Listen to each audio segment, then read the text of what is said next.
সেদিন দিদিকে বলছিলাম, জানিস আমি দিদার হাতের ওই আইকনিক চিকেন তেল ঝালটা খুব মিস করছি। ও বলল, তোকে একটা জিনিস পাঠাচ্ছি। তারপরে দেখি ও আমাকে এই ইমামি মান্ত্রা চিকেন মশলাটা পাঠালো। আজ তাই ইমামি মান্ত্রা চিকেন মশলা দিয়ে বানাচ্ছি দিদার সেই স্পেশাল চিকেন তেল ঝাল। জানো তো, রান্না শুরু করতেই উফ কি অসাধারণ গন্ধ, একদম দিদার রান্নার মতোই লাগছে। গন্ধেই তো খিদে পেয়ে যাচ্ছিল। আর এই কালারটা দেখো, একদম রিচ আর সুন্দর, দেখেই খেতে ইচ্ছে করছে।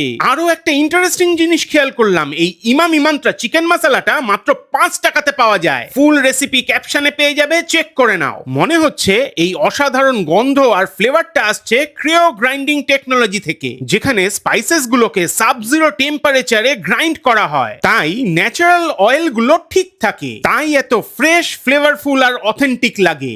এক কামড় খেয়েই প্রেমে পড়ে গেলাম।